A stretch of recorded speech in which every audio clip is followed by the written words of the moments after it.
BRS party headquarter Telangana भवन में आज 75वें यौम जमहूरिया तकरीब मुनक्किद की गई, जिसमें पार्टी कारगुजार सदर केटी रामाराव ने तिरंगा लहराया। इस मौके पर बीआरएस अरकान पार्लियामेंट, अराकीन असेंबली और दीगर कायदीन व कारकुनान मौजूद थे।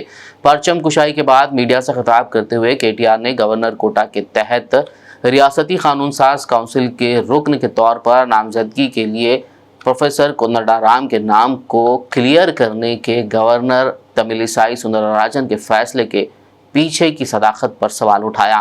केटीआर ने कहा कि गवर्नर को आवाम को बताना चाहिए कि तेलंगाना तहरीक में हिस्सा लेने वाले दासोजू श्रवण और समाजी तहरीक में हिस्सा लेने वाले सत्यानारायण के नाम को क्यों मंजूरी नहीं दी गई, जबकि एक सियासी पार्टी के सदर होने के बावजूद कोदंडराम के नाम को क्यों मंजूर किया गया। గణతంత్ర దినోత్సవం నాడు మరొక విషయం కూడా మీ దృష్టికి నేను తీసుకొని రావాలి. బాధాకరమైన పరిస్థితి ఏమంటే రాజ్యాంగ పరంగా హెడ్ ఆఫ్ ద స్టేట్ గా ఉండేది మన రాష్ట్రానికి గవర్నర్ గారు, ఎందుకంటే కాన్స్టిట్యూషనల్ హెడ్ అంటారు వారి. మరి ఈరోజు రాజ్యాంగబద్ధమైన గవర్నర్ పదవిలో ఉన్న ఇక్కడి గవర్నర్ గారు ఏ రకంగా వ్యవహరిస్తున్నారో ఇవాళ రాష్ట్రం మొత్తం చూస్తా ఉంది, రాష్ట్ర ప్రజలు మొత్తం గమనిస్తా ఉన్నారు. ఒక 4 నెలల కిందట అనుకుంటాను, ఆనాడు అప్పటి కేబినెట్ కేసీఆర్ గారు ముఖ్యమంత్రిగా ఉన్నప్పుడు అప్పటి కేబినెట్ ఒక నిర్ణయం తీసుకుంది. తెలంగాణ ఉద్యమంలో ఆనాడు క్రియాశీలంగా పనిచేసిన గౌరవనీయులు మా ఉద్యమ సహచరుడు సోదరుడు ప్రొఫెసర్ దాసోజు శ్రవణ్ గారిని మరి కేబినెట్ తీర్మానం చేసి గవర్నర్ కోటాలో ఎమ్మెల్సీగా ఎంపిక చేస్తూ వారితో పాటు మరి షెడ్యూల్డ్ ట్రైబ్ గా ఉన్న ఎరుకల సామాజిక వర్గం ఇటువంటి జన్యుల అవకాశాలు రావు కాబట్టి ఒక మాజీ శాసనసభ్యుడు సామాజిక ఉద్యమాల్లో పాల్గొన్న మరొక సోదరుడు సత్యనారాయణ గారు ఇద్దరిని కూడా నామినేట్ చేస్తూ ఆనాడు కేసీఆర్ గారి కేబినెట్ నిర్ణయం తీసుకుంటే ఈ గవర్నర్ గారు రాజకీయ పరమైన సంబంధాలు ఉన్నాయి అని చెప్పి ఆనాడు శ్రవణ్ గారిని అదే విధంగా సత్యనారాయణ గారిని కేబినెట్ నామినేట్ చేస్తే తిరస్కరించడం. మరి ఈరోజు వార్తలు వస్తున్నాయి, నిజమా కాదా గవర్నర్ ఆఫీస్ ధృవీకరించాలి, చీఫ్ సెక్రటరీ చెప్పాలి.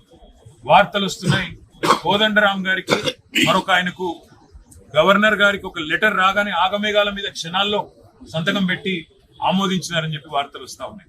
నేను ఒకటే అడుగుతా ఉన్నా, శ్రవణ్ గారికి సత్యనారాయణ గారికి తెలంగాణ ఉద్యమంలో పాల్గొన్న శ్రవణ్ గారు, సామాజిక ఉద్యమాల్లో పాల్గొన్న సత్యనారాయణ గారు రాజకీయ పరమైన సంబంధాలు ఉన్నాయని తిరస్కరించిన గవర్నర్ గారు ఇవాళ ఒక రాజకీయ పార్టీకి అధ్యక్షుడిగా ఎన్నికల్లో పోటీ చేసిన కోదండరామ్ గారిని ఏ రకంగా ఆమోదించారో చెప్పవలసిన బాధ్యత ఉంది.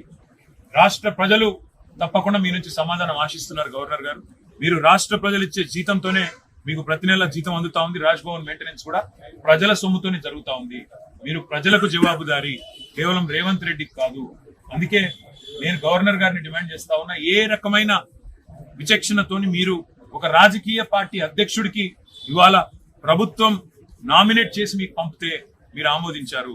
ఆనాడు ఉన్న అభ్యంతరాలు ఈ రోజు ఎందుకు లేవు? మీకేమైనా కాంగ్రెస్ బీజేపీ మ్యాచ్ ఫిక్సింగ్ లో భాగంగా మీకున్న ఫెవికాల్ బంధంలో భాగంగా ఇది జరిగిందా? గవర్నర్ గారు రాష్ట్ర ప్రజలకు చెప్పాలి. మరి తప్పకుండా ఈ విషయంలో గవర్నర్ గారిని తప్పకుండా అదే విధంగా ఈ నిర్ణయం తీసుకున్న ప్రభుత్వాన్ని నేను అడుగుతా ఉన్నా.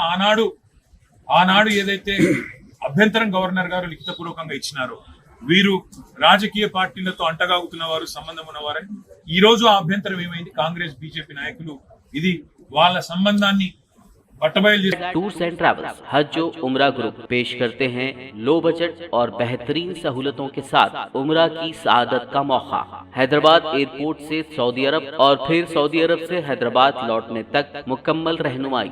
मक्का मुकर्रमा और मदीना शरीफ में हरम से करीब स्टार लग्जरी होटल्स में क़याम, 3 वक्त जायकेदार हैदराबादी खाना, चाय और लॉन्ड्री की सहूलत। मौल्लिम की रहनुमाई में उम्रा की सआदत वो तमाम मुक़द्दस मकामात की ज़ियारतें। उम्रा पैकेज की तफसीलात और बुकिंग के लिए फौरी रब्त करें। हमारा पता है exact tours and travels, Darussalam bank building, Erragadda main road, Hyderabad.